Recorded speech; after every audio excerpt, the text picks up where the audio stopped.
Assalamualaikum warahmatullahi wabarakatuh. Apa kabar hamba Allah yang beriman?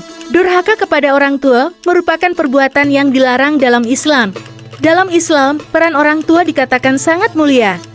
Anak yang durhaka akan diganjar oleh murka Allah Subhanahu wa Ta'ala.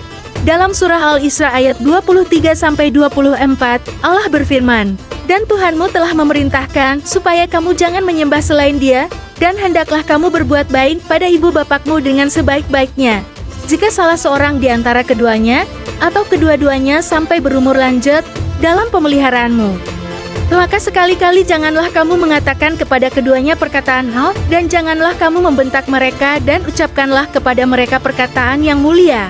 Dan rendahkanlah dirimu terhadap mereka berdua dengan penuh kesayangan dan ucapkanlah, Wahai Tuhanku, kasihilah mereka keduanya, sebagaimana mereka berdua telah mendidik aku waktu kecil." Quran Surat Al-Isra 23-24.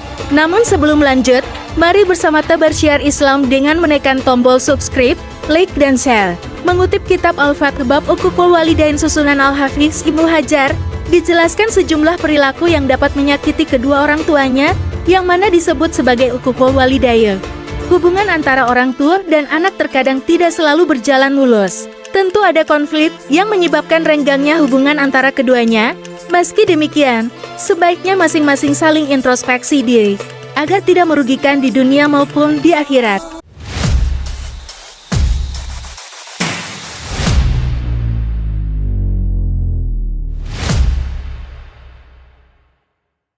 Lantas, apa saja azab yang diganjar bagi anak yang durhaka berdasarkan Al-Hadis? Azab yang diganjar bagi anak durhaka. Mengutip buku doa Ibu susunan Rabi'atun Adawiyah, berikut sejumlah azab yang diperuntukkan bagi anak durhaka. Tidak diterima salatnya oleh Allah Subhanahu wa Ta'ala. Azab bagi anak durhaka yang pertama, ialah tidak diterima salatnya oleh Allah Subhanahu wa Ta'ala. Hal ini disebutkan dalam sebuah hadits. Telah dikatakan, Allah Subhanahu wa Ta'ala tidak akan menerima salat orang yang dibenci kedua orang tuanya, yang tidak aniaya terhadapnya. Hadis riwayat Abu Al-Hasan bin Makruh. Segala amal ibadahnya terhapus. Azab lainnya adalah seluruh amal ibadahnya terhapus. Hal ini juga berlaku meski sang anak rajin beribadah sebagaimana dikatakan dalam sebuah hadis. Ada 3 hal yang menyebabkan terhapusnya seluruh amal, yaitu syirik kepada Allah, durhaka kepada orang tua, dan seorang alim yang dipermainkan oleh orang dungu. Hadis riwayat Tabrani. Dibenci oleh Allah Subhanahu wa Ta'ala. Dari sebuah hadis yang diriwayatkan oleh Al-Hakim, Nabi Shallallahu Alaihi Wasallam bersabda, "Ridho Allah tergantung pada ridha orang tua, dan murkanya Allah tergantung pada murkanya orang tua." Hadis riwayat Al-Hakim. Dosa-dosanya tidak diampuni.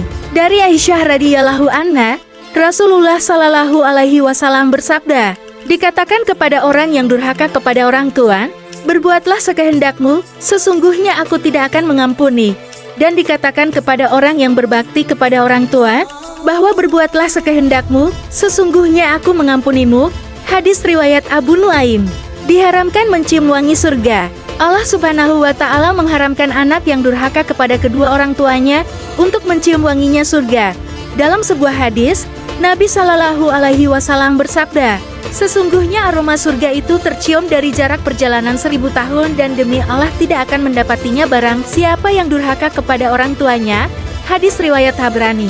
Semoga penjelasan mengenai 5 azab bagi anak yang durhaka ini dapat menjadi pengingat bagi kita semua untuk selalu berbakti kepada orang tua. Menghormati dan merawat mereka bukan hanya kewajiban moral, tetapi juga perintah agama yang membawa berkah dan keberkahan dalam kehidupan. Ingatlah, amal ibadah yang kita kerjakan dengan tekun dan khusyuk akan terhapus sia-sia jika kita mengabaikan bakti kepada orang tua. Mari kita renungkan dan jadikan ini sebagai dorongan untuk menjadi anak yang lebih baik, agar hidup kita senantiasa diliputi rahmat dan ridha dari Allah Subhanahu wa Ta'ala. Segala yang baik datang dari Allah, dan segala kehilapan mohon dimaafkan. Mari bersama membangun channel Jalan Kehidupan dengan menekan tombol subscribe, like, dan share untuk berbagi informasi bermanfaat. Amin ya robbal alamin. Waalaikumsalam warahmatullahi wabarakatuh.